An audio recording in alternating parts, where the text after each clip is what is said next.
What's up, everybody? It's your guy Tyler, and today my first guest is Jenny Cool. No, that's not a cool name. It could be a cool Anybody name. who has to name themselves, that's like naming a superpower, like run fast. And here's Miss Run Fast, Jenny Run Fast. Here she is, right here. We'll work on that. And today we want to talk about WandaVision. Woohoo! Yippee! They probably figured that though, because we got these very clearly nice product placements of Wanda and Vision. That's it. Wanda, hey, we could have cosplayed as them. I mean, you're in red, and I'm in her flannel. Wait, you're in red, and I'm super pale, like the Vision was, like White Vision. This seems good. So, and there you have it, folks. There you have it. So, spoiler alert, we're going to be talking about the entire series, but specifically the series finale, and just kind of getting into what we liked, what we didn't like, where we're going to go from here in the MCU, and then ultimately if we found it compelling. Where are we going to go here from the MCU? I know you're wondering, because I'm wondering. So, if you can't figure it out already, huge comic book collectors. Yeah, right here. She's a huge comic book collector. How many comic books have you read? On a scale... Okay, don't shame me in front of our friends. I'm not shaming you. I'm just saying... They need to know I'm an expert. You're a casual Marvel viewer.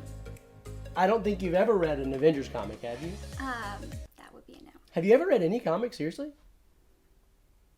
I don't think so. Maybe those little... with the little guy. You don't have to do this. You could... What about the cat? Garfield? No. Those are Okay. great comics. So, never read a comic. And so, if you guys... If you have a good comic you think you'd enjoy, let us know in the comments below. I'm sure totally read it. We could do a review on it. It would be awesome. This is a great plan. Wait. She's super into it. Just set She's me super up for into this. this. She's super into this. So, spoiler alert ahead, but I thought it would be fun to have you on the channel and talk about what you liked and you didn't like, because it's... Maybe don't. Less with the eyebrows. Sorry, folks. The eyebrows are taking over. I thought we would have you on the channel, that it would be fun. I thought it would be fun to have you on the channel because you're not a huge comic book fan, and you could talk about just like what you thought of the show from more of just like a casual viewer who likes the Marvel universe and whose favorite Marvel character was a copy of my favorite Marvel character in the movies, which is Thor, obviously. Who doesn't love Thor? I mean, well, let's right? calm down, okay? Relax. Oh my gosh, chill. Oh gosh. I just meant the cinematic quality of those videos. Oh my gosh. All right, anyway, guys, we're going to talk about the finale of WandaVision. Let's jump into it. Let's do it. WandaVision, I thought, had a little bit of a slow build up, but this finale had tons of action, and I was super into it. The Agatha-Wanda fight, Good. so good. Was good. I thought that was so good. One of the things I really loved about Agatha as a villain, and we'll talk more about her in a second, but one of the things I really loved is they did a good job, I feel like, of juxtaposing her and Wanda as they're kind of opposites. Like, both characters have a lot of similarities. Their origins are similar in that they were both very powerful. They both didn't realize what they could do. But is power an origin? Yeah. Oh, okay. Power is their origin? It's actually not. Okay, well. Because I'm an expert. You are an expert. So. Because I think what we learned. Yeah, what we learned. Is that Wanda's origin is actually from the Mother Supreme. Who's the Mother Supreme, first No, of all? wait. They said. Supreme Witch. No? No? You trying to say Sorcerer Supreme? That is her origin story. Doctor Strange is the Sorcerer Supreme. And they said that she's Doctor more powerful. Strange is the Sorcerer Supreme? Yeah. Oh, I thought the Sorcerer Supreme was like her mom. I look forward to your comments. I look forward to the comments on this video. Don't worry. No, we'll cut this out. So like we were saying, right, her origin story is not that, but it is that she was more powerful. Yeah, so. She's super powerful. And I like that they both have magic powers, but once Agatha realized what she could do... We like to call it witchcraft. Witchcraft. Witchcraft. Yeah, witchcraft. Once you realize... Magical powers sounds kind of like a unicorn. This lady's got enough the power is that Agatha was able to use that to basically kill her mom and everybody around her, and she just sought more power. Whereas Wanda, once she realized how powerful she was, she stopped. surrendered it. Yeah, she surrendered. She gave up. She wanted to not keep doing what she was doing, which was torturing everybody, which is kind of sad. But I liked their fight. Kind of sad that she was torturing people, but kind of good that she gave it up. Just to clarify. Right. Because I would totally give up that power in the same way if I had that power. So I liked the fight. It was really interesting that she was able to use runes. I thought that was a really cool twist. Like, she's like, now you're in my domain. But it was... How did she learn how to do that? She's a very fast learner. Well, she has all that power in her. I guess, and she just However, she has magically not learned figured how out to the way. master. However, she has not learned how to master Sokovian. Because girlfriend's accent changes about 9 times in this film. Yeah. Or in this show, it's like once she's like country girl, and then all of a sudden she's like, I'm back to my roots. Yeah, and at the end... And when she does her little like... What was her accent at the in this episode? Like... Very normal. It felt normal, kind of. Yeah. Was it? She was like back to being an Olsen sister. Yeah. Just being another Olsen. Another day in the life. Although I do love her, but... Yeah. No, she's awesome. I think we all love her for equal reasons. She's fantastic. But I like that we finally got a Vision fight that was cool. Vision versus Vision. We got regular Vision versus white Vision. Wow. Yeah, that was double Vision.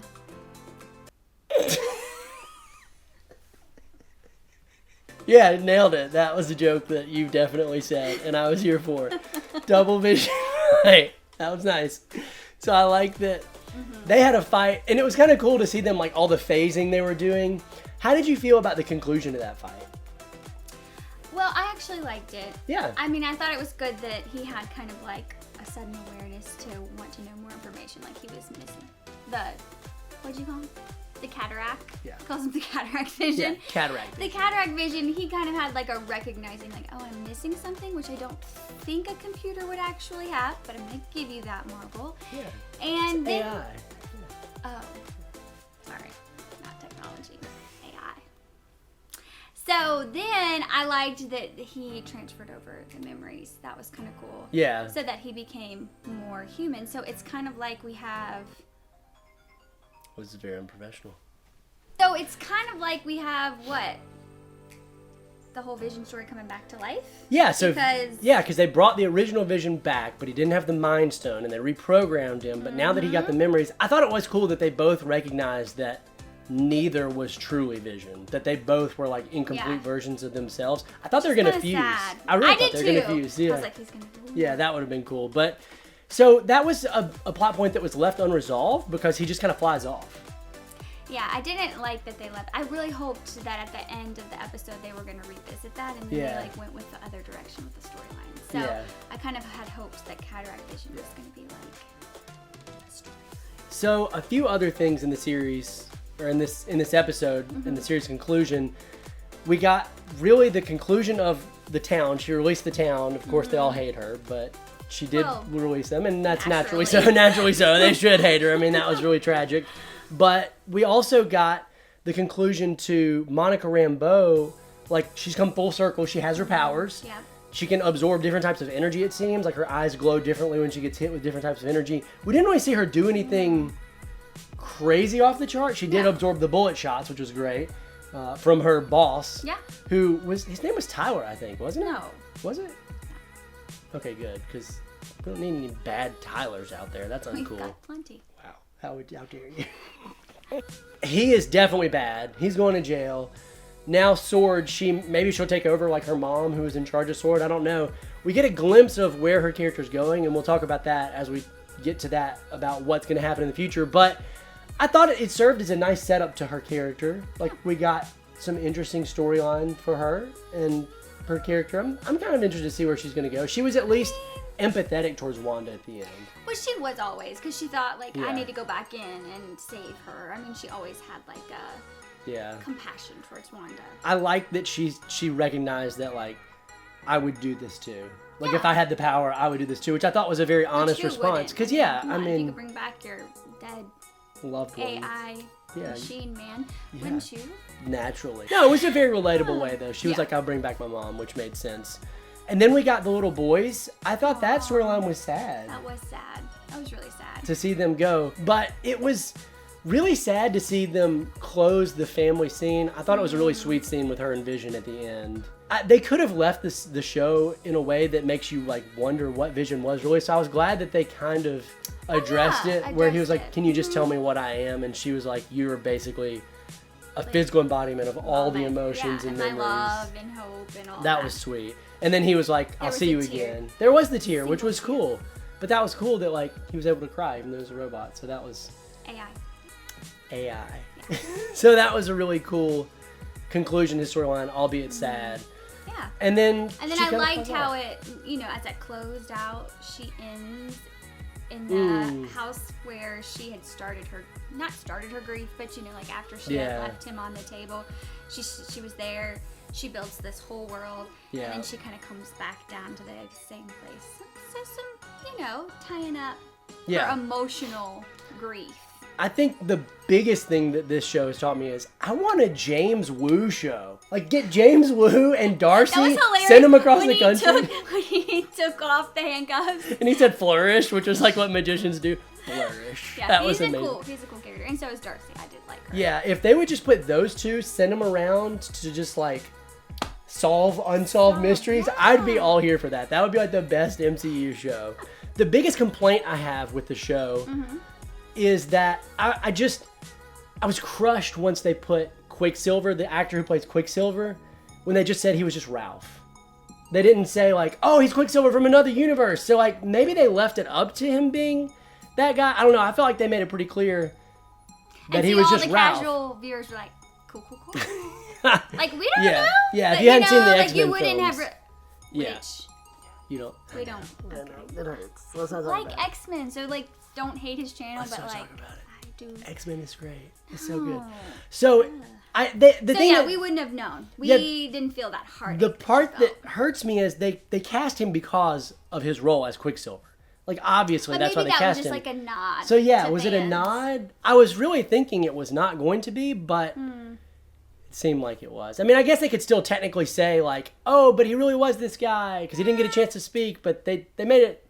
No. They didn't do it in this if they're gonna do it. That would be that was weird, a disappointment. Almost. I know. Yeah, sorry. But overall, let that dream go. Amazing. So all of this kind of sets up a little bit more of what we can expect from these characters in the greater MCU. So Of course. let's talk about Monica Rambeau and the first post-credit scene. So Monica Rambeau in the first post-credit scene, she's introduced to a Skrull, and the Skrull is like, you're going to space, essentially. Yeah. Now, Monica Rambeau is a character slated to be in the upcoming Miss Marvel show, which is another Marvel character who chooses a name similar to Captain Marvel because she kind of idolizes her. But she's a young teenager with powers. Her comic book is awesome. She's a really interesting character. And Monica's set to be in that. And then both of those characters are set to be in the next Captain Marvel movie. Okay. So they're definitely taking this character in a very specific branch of the MCU. Yeah. And I don't know, like, it's interesting because that begs the question, how important do you think this series is to watching the whole MCU? Because they're also taking Scarlet Witch's character. She's going to be in the next Spider-Man film, which is really interesting. Yeah, that is. As they're going to be talking about like the multiverse and her using her powers, because now she's used her powers fully realized. They said can rival Doctor Strange and the Sorcerer Supreme. Yeah. And so she's going to be in that film, and then she's definitely going to be in Doctor Strange 2, which is called the Multiverse of Madness. So it makes you wonder how important is watching this show to the overall success of the MCU. Yeah, and see, like, as a casual viewer, I feel like when you don't know all the ins and outs in the history, you kind of leave room for that. So I wouldn't say that it is essential. I would say that this is a show that I can watch and totally enjoy. But it's almost like the missing link for really, what do you call yourselves? Like devout comic book followers, fans y'all would have probably been missing a piece moving into that next movie or series or timeline that you would have wanted, but like the casual viewer would probably just been like, oh, she's powerful. Yeah. You know, like they would have made that leap with Marvel, but... So it wouldn't have bothered you if you had just watched the next film and hadn't seen the show. You would have been able to keep up, you think? No, because that's what was so funny about it is like I've always assumed she was Scarlet Witch. Yeah. Not that she was like becoming Scarlet Witch. You know, she was like coming into her own as Scarlet interesting. Witch. So I don't know. Maybe I'm wrong, but casual viewers I think would have probably just said like, sure, she's strong. I do like at least how well they tied into the MCU, which is really nice that they have a lot of stuff. I was hoping that Doctor Strange was going to show up. He didn't show up. I was so disappointed. Saying, like, he's going to show up. I believed till the end. Tragically, he didn't. But we did get the very end, which was Scarlet Witch. She was reading the Darkhold, which is the most powerful book of magic that we saw Agatha had. And she was studying, she was using what looked like her full powers, and she hears the cries of her children, which is definitely setting up something. And I don't know if that's going to be the catalyst for Multiverse of Madness or what, but definitely that references a very famous storyline in the comic books that you haven't read. But it's basically she goes to save the souls of her two kids, and she ends up like doing all this crazy stuff. So it'll be interesting to see how that plays into it. So they've got a good direction they're going. I'm very excited about it. What I want to do ultimately, though, is ask the question, did we enjoy this series enough to recommend it to people? And did we find it compelling? Because really, if you find something compelling, that's how you know it's really awesome and you really love it. Like go out and be a superhero. Yeah. Is that what you mean? No, I wouldn't go that far. Oh. No, so did you find it entertaining and or compelling? Okay, so two different things. Definitely think it was entertaining. Okay. I mean, I really enjoyed the creative episodes, the arc of just going through the different TV episodes. I thought that was really cool. He thought it was kind of slow. Yeah. But I would have loved a little bit more storyline development for Agatha just because I'm not familiar with her. Yeah. So that's again why I think like the casual viewer could jump over this and pick right up, but like it actually, there were some more questions for me because I didn't know the depth of the storyline. Yeah.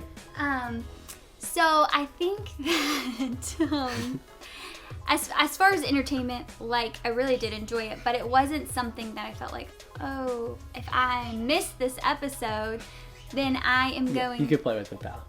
Just let us keep going, okay? We're almost done, okay? You could play with them. Just be very quiet. No words. Thank you. So it was definitely what I would consider entertaining. Really, really enjoyed the storyline. Loved the creativity of the first couple episodes. He thought it was kind of boring. That was slow.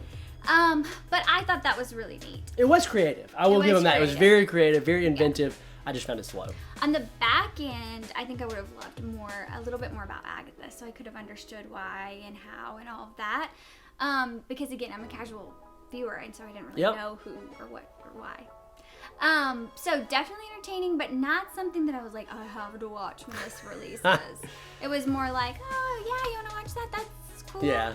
I mean, nothing like Bridgerton or Downton Abbey, right? Oh dear, it's not Downton Abbey and the servants, my ladies. That you'd like to know what happened. You're like. Oh, this hurts me to hear. But anyway, I also found it super entertaining. Not ultra compelling till we really got into the action part, and that's probably just me. But I mean, that was until like the third episode, till it really picked up, and that's what you guys and gals like.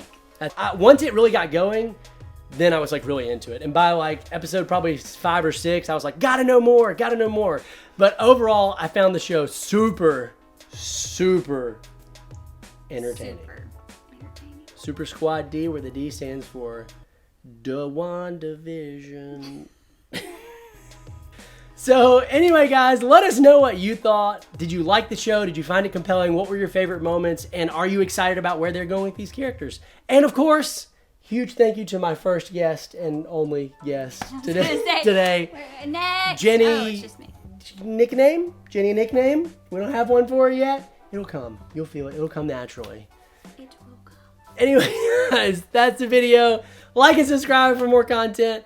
If you want to see more reviews, let us know in the comments. We can jump into Falcon and Winter Soldier. Anyway, guys, that's it for the video. Peace!